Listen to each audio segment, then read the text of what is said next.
Welcome back guys. Pokemon world में यार काफ़ी सारे अलग अलग एवोल्यूशंस या फिर फिनोमिना एग्जिस्ट करते हैं। तो आज की वीडियो में हम लोग उन्हीं में से टॉप 8 सबसे ज़्यादा रेयरेस्ट फिनोमिना या फिर एवोल्यूशंस को देखने वाले हैं। बेसिकली यहाँ पे जो रैंकिंग होगी वो कितने रेयर हैं उसके बेसिस पे होगी, यानी कि कितने कम पोकेमॉन उस फिनोमिना या फिर उस एवोल्यूशन को यूज़ कर सकते हैं, कितने कम पोकेमॉन के पास वो फिनोमिना है, उस बेसिस पे यहाँ पे रैंकिंग होने वाली है। तो वीडियो इंटरेस्टिंग रहेगी, एंड तक बने आना। अब वीडियो स्टार्ट करते हैं।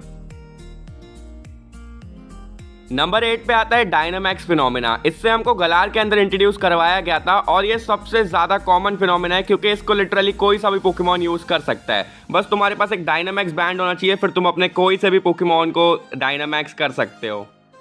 डायनामैक्स होने के बाद पोकेमॉन का डिज़ाइन वगैरह कुछ भी बदलता नहीं है, बस पोकेमॉन साइज़ में बहुत ज़्यादा बड़ा हो जाता है। इसके अलावा उनकी एचपी काफ़ी बढ़ जाती है, उनकी पावर काफ़ी बढ़ जाती है, उनके मूव्स भी और ज़्यादा खतरनाक हो जाते हैं पहले से।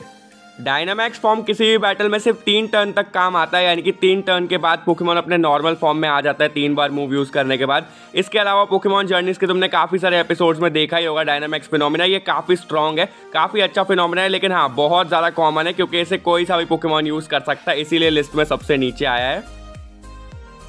नंबर 7 पे आता है जी मूव। इससे हमको अलोला के अंदर इंट्रोड्यूस करवाया गया था और ये बेसिकली कोई भी पोकेमॉन का फॉर्म वगैरह नहीं है, लेकिन हाँ ये एक पोकेमॉन का मूव है जो कि बहुत ही ज़्यादा शानदार होता है। जी मूव को कोई सा भी पोकेमॉन यूज़ कर सकता है, बस तुम्हारे पास उस पोकेमॉन की टाइपिंग का जी क्रिस्टल होना चाहिए और एक जी रिंग होनी चाहिए। ये जी मूव पूरी बैटल में सिर्फ एक ही बार पोकेमॉन यूज़ कर सकता है, लेकिन ये मूव इतना पावरफुल होता है नॉर्मल मूव्स के कंपैरिजन में कि वो एक ही बार काफ़ी होता है किसी भी पोकेमॉन को ख़त्म करने के लिए। और यार जो एक टाइप का जी मूव रहता है वही सारे के सारे उस टाइप के पोकेमॉन यूज़ कर सकते हैं, यानी कि सबका वो मूव सेम ही होता है। लेकिन कुछ कुछ स्पेशल जी मूव है, जैसे पिकाचू का 10 मिलियन थंडरबोल्ट जो कि उनके लिए एक्सक्लूसिव होता है। पिकाचू के अलावा ये वाला मूव और कोई यूज़ नहीं कर सकता। तो हाँ जी मूव भी बहुत ज़्यादा बढ़िया है, लेकिन हाँ ये डेफिनेटली डायनामैक्स से थोड़ा ऊपर आएगा क्योंकि उससे ज़्यादा बेटर है, बट हाँ इसको भी सब यूज़ कर सकते हैं। नंबर 6 यहाँ पे आता है मेगा एवोल्यूशन। इससे हमको कालोस के अंदर इंट्रोड्यूस करवाया गया था और ये सबसे पहली बार था जब पोकेमॉन वालों ने कोई फिनोमिना बनाने का सोचा था और सबसे पहली बार मेगा एवोल्यूशन आया, जिसकी वजह से आज तक ये लोगों में सबसे ज़्यादा पॉपुलर फिनोमिना है और सबका फेवरेट फिनोमिना है। मेगा एवोल्यूशन टोटल 48 पोकेमॉन्स को मिला है, यानी कि हाँ लिमिटेड पोकेमॉन्स ही है जिनके पास मेगा एवोल्यूशन है। इसमें यार आने के बाद पोकेमॉन के जो स्टैट्स है वो 100 बढ़ जाते हैं और उनका जो डिज़ाइन है वो पहले से और भी ज़्यादा खतरनाक हो जाता है। मेगा फॉर्म में आने के बाद पोकेमॉन का जो ट्रेनर है उसके पास एक मेगा रिंग होनी चाहिए, इसके अलावा एक मेगा स्टोन होना चाहिए और पोकेमॉन और ट्रेनर का बॉन्ड बहुत बढ़िया होना चाहिए, तब जाके मेगा फॉर्म पॉसिबल होता है। लेकिन हाँ कुछ पोकेमॉन यहाँ पे स्पेशल हैं, जैसे कि रक्कोएजा हो गया जो कि अपने एक मूव ड्रैगन असेंट की मदद से ही मेगा इवॉल्व हो सकता है। तो हाँ ये चीज़ इसके लिए नहीं है, लेकिन मोस्टली सारे पोकेमॉन पर यही चीज़ लागू होती है। मेगा फॉर्म में पोकेमॉन पूरे एक बैटल के लिए रहता है, या तो अगर वो फेंट हो गया तो मेगा फॉर्म चला जाएगा, या फिर बैटल जब खत्म हो गई तो जाके मेगा फॉर्म चला जाएगा। यानी कि हाँ मेगा फॉर्म वो एक पूरे बैटल तक रह सकता है। और हाँ भले ही मेगा फॉर्म कालोस के अंदर इंट्रोड्यूस करवाया गया है, लेकिन तुम किसी और रीजन के अंदर भी ये सब मेगा स्टोन वगैरह का यूज़ करके अपने पोकेमॉन को मेगा फॉर्म में ला सकते हो। तुम्हें कालोस के अंदर रहने की ज़रूरत नहीं है।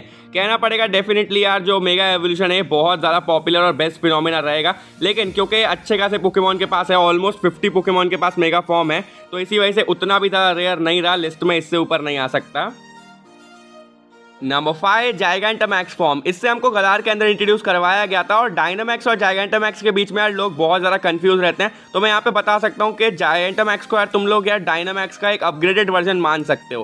कहा जाता है कि एटर्नेटस ने ओरिजिनली लाया था गलार के अंदर यार इस जायगेंटामैक्स फिनोमिना को, जहाँ पे उसने कुछ गलार पार्टिकल छोड़ दिए थे और उसकी वजह से कुछ पोकेमॉन अफेक्ट हुए जिनको जायगेंटामैक्स फॉर्म मिला। जायगेंटामैक्स फॉर्म भी कुछ लिमिटेड पोकेमॉन के पास ही है, जो कि है टोटल 32 अलग अलग पोकेमॉन जिनके पास है जायगेंटामैक्स फॉर्म।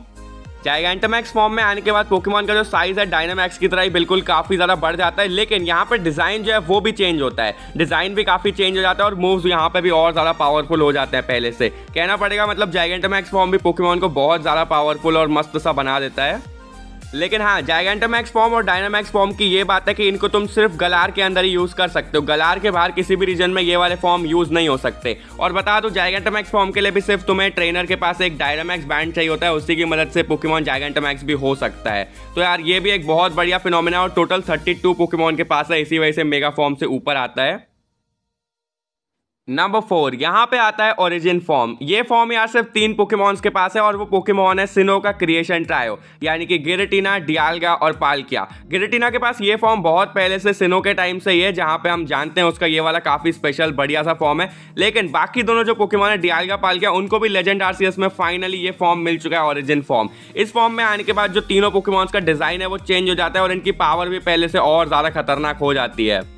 ओरिजिन फॉर्म में लाने के लिए तीनों का एक अलग अलग स्पेशल आइटम होता है, उसकी मदद से तुम इनको ओरिजिन फॉर्म में ला सकते हो। और ये फॉर्म स्पेशली इनको आरसीएस ने दिया है।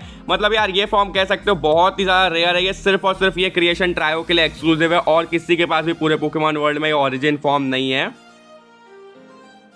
Number 3 primal form. ये भी बहुत ही ज़्यादा रेयर फॉर्म है जो कि पूरे पोकेमॉन वर्ल्ड में सिर्फ 2 पोकेमॉन के पास है और वो दोनों पोकेमॉन है होएन के लेजेंडरी पोकेमॉन ग्राउडॉन और कायोग्रे। ये फॉर्म इन्हीं दोनों के पास है सिर्फ, और ये अपने फॉर्म में आने के बाद डिज़ाइन जो है इनका काफ़ी चेंज हो जाता है, इनका साइज़ भी काफ़ी हद तक बढ़ जाता है और डिज़ाइन पहले से बहुत ज़्यादा खतरनाक हो जाता है। और जो स्टैट्स हैं वो भी मेगा एवोल्यूशन की तरह 100 इंक्रीज हो जाता है, यानी कि पावर भी इनकी अलग ही लेवल पर चली जाती है। यहाँ पे प्राइमल फॉर्म में कायोग्रे की तो टाइपिंग नहीं बदलती, लेकिन ग्राउडॉन की जो टाइपिंग है वो भी चेंज हो जाती है। इनका प्राइमल फॉर्म सही में बहुत अलग लेवल की चीज है। जब भी यार ग्राउडॉन और कायोग्रे अपने प्राइमल फॉर्म में आने के बाद लड़ते हैं तो अलग ही लेवल की डिस्ट्रक्शन मचती है, तो हम समझ सकते हैं बहुत ज़्यादा खतरनाक है प्राइमल फॉर्म। और इतना रेयर है कि सिर्फ पूरे पोकेमॉन वर्ल्ड में सिर्फ 2 पोकेमॉन के पास है ये, ग्राउडॉन और कायोग्रे के पास, तो इतना ऊपर तो आएगा ही। नंबर 2 यहाँ पे एक नहीं 2 फिनोमिना आते हैं। सबसे पहले है बॉन्ड एवोल्यूशन। इसको भी यार हम लोगों ने कालोस के अंदर ही सबसे पहली बार देखा था और हमें पता है कि ग्रेनिंजा आज तक इकलौता ऐसा पोकेमॉन है जो कि बॉन्ड एवोल्यूशन किया है, जिसने जो कि बॉन्ड इवॉल्व हुआ है। ये बॉन्ड फिनोमिना इतना स्पेशल है कि इसमें मेगा एवोल्यूशन से भी ज्यादा यानी कि 110 स्टैट्स बढ़ जाते हैं और डिजाइन भी काफी हद तक चेंज हो जाता है और जैसे ट्रेनर ने कपड़े पहने हो बिल्कुल वैसा कुछ डिजाइन हो जाता है यहाँ पे ग्रेनिंजा का। बॉन्ड फॉर्म में आने के बाद जो ट्रेनर और पोकेमॉन है ये दोनों आपस में बिल्कुल कनेक्ट हो जाते हैं, यानी कि अगर पोकेमॉन को दर्द होगा तो वो दर्द ट्रेनर को भी होगा। ये चीज़ इसके बारे में बहुत ज़्यादा खतरनाक है और बॉन्ड फिनोमिना डेफिनेटली बहुत रेयर है, क्योंकि आज तक हमने सिर्फ 2 ग्रेनिंजास को देखा है, एक ऐश का ग्रेनिंजा और एक वो विलेज वाला पुराना ग्रेनिंजा। यही दोनों बॉन्ड फॉर्म हमने देखे हैं। इसके अलावा सेकेंड यहाँ पे रहेगा इटर्नामैक्स फॉर्म। ये है यार इटर्निटस का स्पेशल एक्सक्लूसिव फॉर्म जो कि सिर्फ हमने आज तक इटर्निटस के पास ही देखा है। और इसमें आने के बाद इटर्निटस के जो स्टैट्स है ना वो लिटरली अलग ही लेवल पे चले जाते हैं, 1000 भी क्रॉस हो जाते हैं। मतलब हर में यार स्टैट्स 100 बढ़ते हैं, 110 बढ़ते हैं, लेकिन यहाँ पे सीरियसली 300-400 से भी ज़्यादा स्टैट्स बढ़ जाते हैं उसके। इटर्नामैक्स फॉर्म में आने के बाद इटर्निटस का जो साइज़ है वो बढ़ जाता है, इसकी पावर और अलग लेवल पर चली जाती है और सही में ये बहुत ही ज़्यादा खतरनाक पोकेमॉन बन जाता है अपने इटर्नामैक्स फॉर्म में। ये फॉर्म भी बहुत रेयर है क्योंकि आज तक हमने सिर्फ और सिर्फ इसको देखा है इटर्निटस के पास में, और इस फॉर्म में आने के बाद ये अलग ही लेवल का अनबीटेबल पोकेमॉन बन जाता है।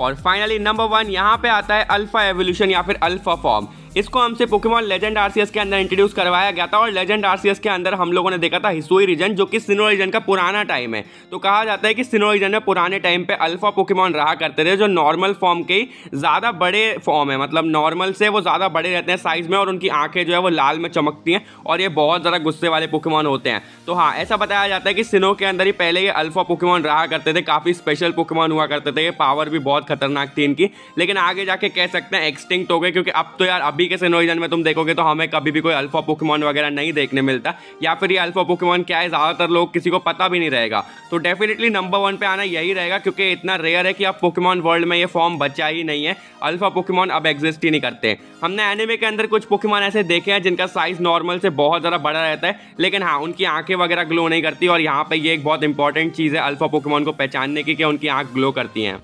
तो हाँ, हम कह सकते हैं एक टाइम पे अल्फा फॉर्म जो है वो बहुत ज़्यादा पोकेमॉन्स के पास था, लेकिन अभी के टाइम पे कोई भी अल्फा पोकेमॉन नहीं बचा, तो ये नंबर 1 पे आता है। तो हाँ, वीडियो अगर पसंद आई तो लाइक ज़रूर कर देना, चैनल पर नए हो सब्सक्राइब नहीं किया सब्सक्राइब कर दो, बेल आइकन दबा देना। मिलूंगा तुमसे ऐसी किसी और नए वीडियो के साथ, तब तक के लिए गुड बाय।